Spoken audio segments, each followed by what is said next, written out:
Bonjour, donc voici la correction du devoir sur les suites numériques, le devoir numéro 2 que vous m'avez rendu hier vendredi.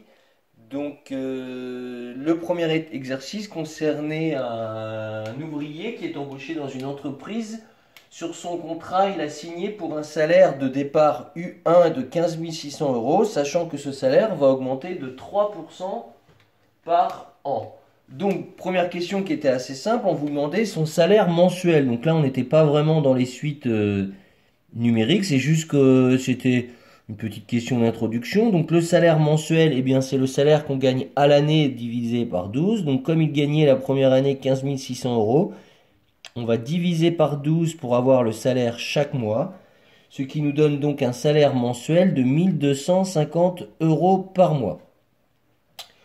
Ensuite, à la question B, on rentrait un peu plus dans les suites. On vous demandait quel sera son salaire la deuxième année. Donc la première année U1, 1 pour dire que c'est la première année. Là, on vous demande donc de calculer U2, c'est-à-dire le salaire de la première année augmenté de 3%. Alors ça, c'est des révisions, c'est quelque chose qu'on avait vu déjà depuis un petit moment. Le salaire à la deuxième année, c'est pourquoi il y a un 2. C'est le salaire de la première année, et comme je dois appliquer une augmentation de 3%, je vais multiplier ce salaire par 1,03. Ce qui me donne donc un salaire à la deuxième année qui serait égal à 15 600 euros, que je vais augmenter de 3% en multipliant par 1,03. Et du coup, j'obtiens directement le salaire de la deuxième année. Le salaire de la deuxième année, c'est 16 068 euros. Donc ici, on est passé de 15 600 à 16 068 euros. Donc là encore, c'était assez simple puisque ça, c'était des révisions qu'on avait fait l'année dernière en seconde qui consistent à gérer l'augmentation d'un prix. Question C. Cette fois-ci, on s'intéresse à la suite formée par les termes U1, U2, puis U3, puis U4, c'est-à-dire les salaires au cours des années. Et on vous demande de nous dire si c'est une suite arithmétique ou s'il s'agit d'une suite géométrique.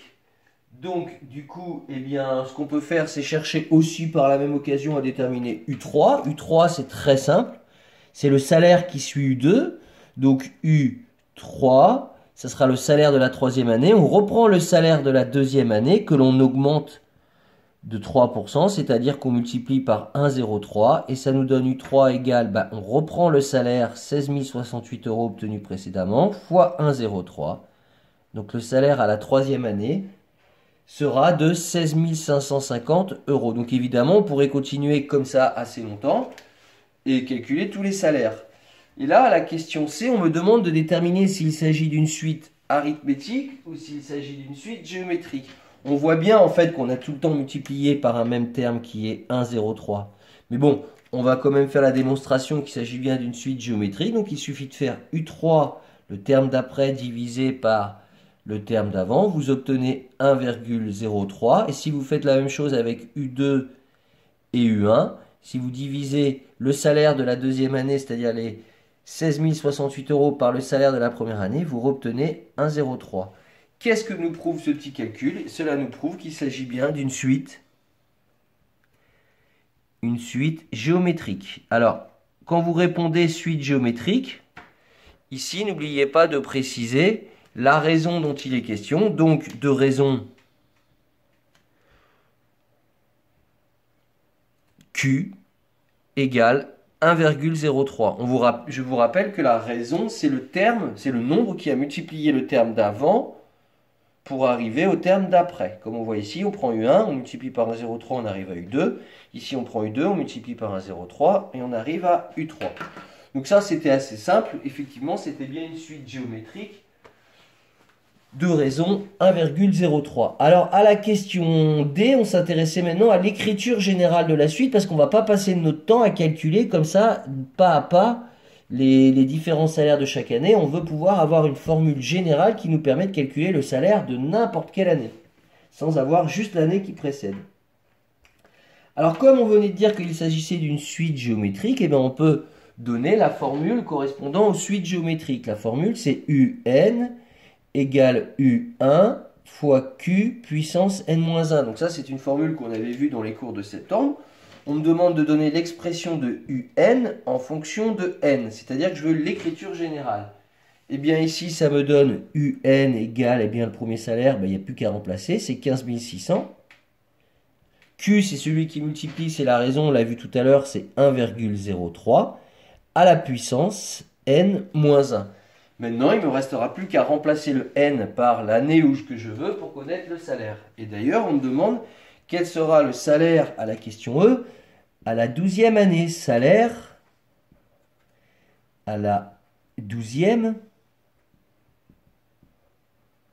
année, qui mathématiquement s'écrit tout simplement U12, puisque je veux le salaire à la 12e année. En appliquant la formule qui est ici, j'ai plus qu'à remplacer n par 12. Cela me donne donc que U12 égale 15 600 fois 1,03 à la puissance, eh bien 12 moins 1.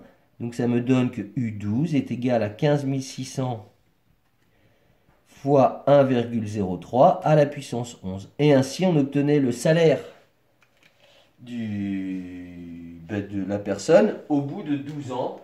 Et au bout de 12 ans de travail, son salaire passera à 21 594 euros. Donc ça, c'est un exercice qui a été réussi par la plupart. C'est très bien, parce que c'est des exercices qui constituent la révision, qui constituent des révisions, pardon, et qui vous permettent donc de revoir des choses que vous aviez vues en septembre. Ça, c'était l'exercice 1.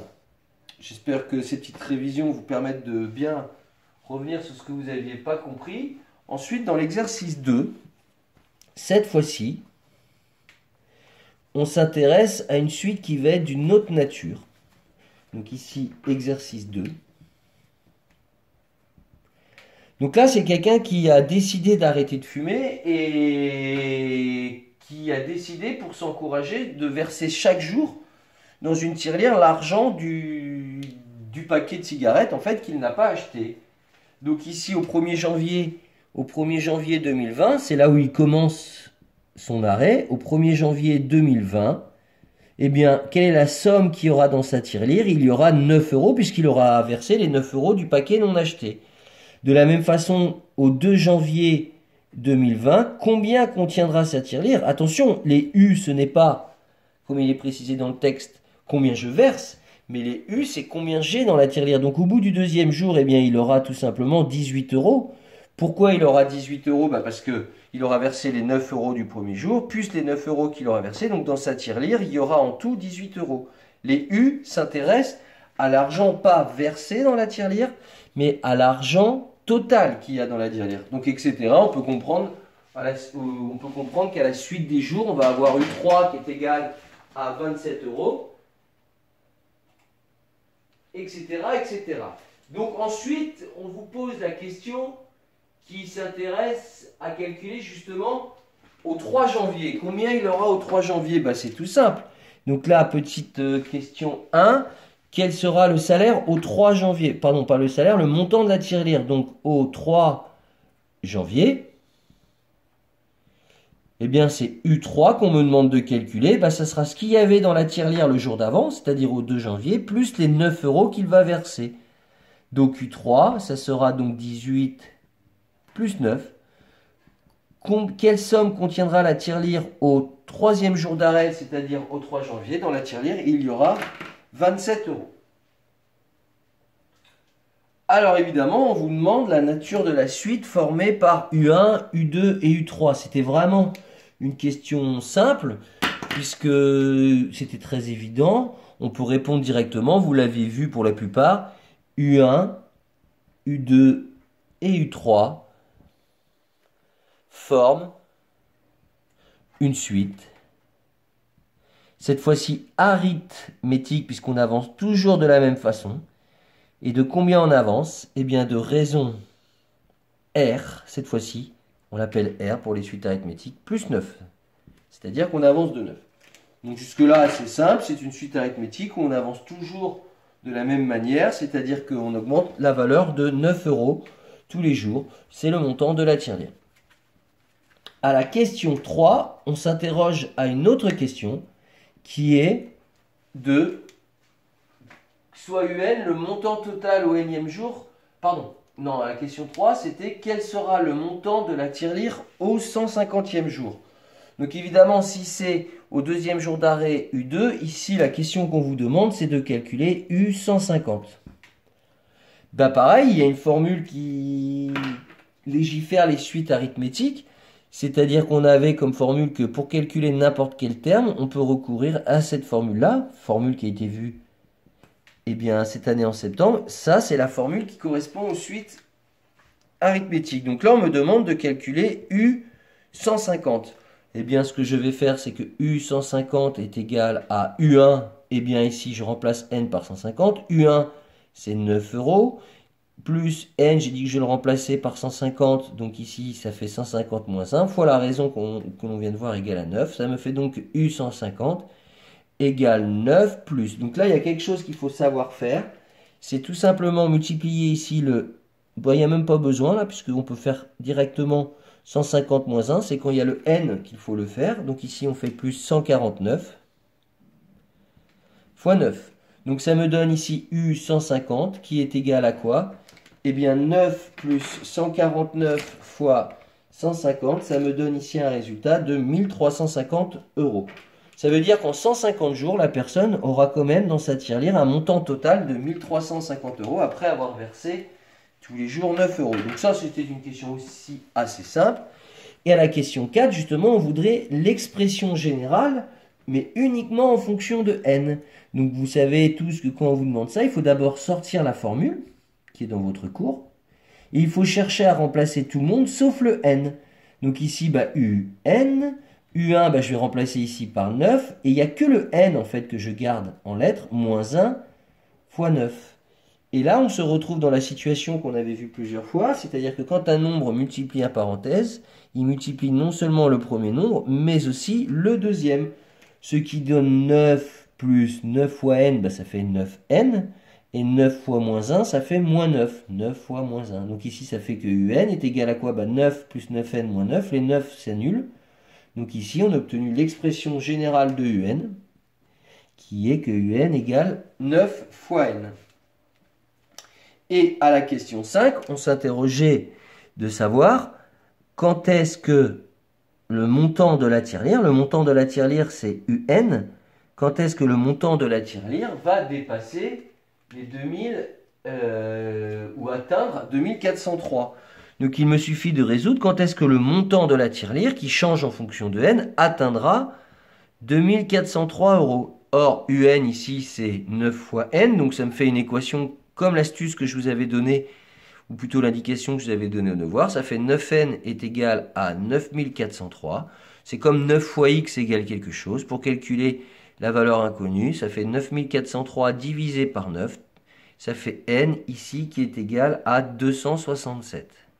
N, dans l'exercice, je vous rappelle, c'est le nombre de jours. C'est-à-dire que la somme va changer en fonction du nombre de jours. Et donc ici, on constate que ça sera au 260e jour, 267e jour, qu'il atteindra une somme totale de 2403. N'hésitez pas à revenir sur les vidéos, à refaire les exercices. C'est-à-dire vous regardez la vidéo, puis une fois que vous avez vu la vidéo, vous allez faire l'exercice et voir si vous y arrivez mieux. Car sur le deuxième exercice, il y a eu quand même dans vos copies pas mal d'erreurs sur un sujet qui constitue des révisions. Voilà, je vous souhaite bon courage et à très bientôt.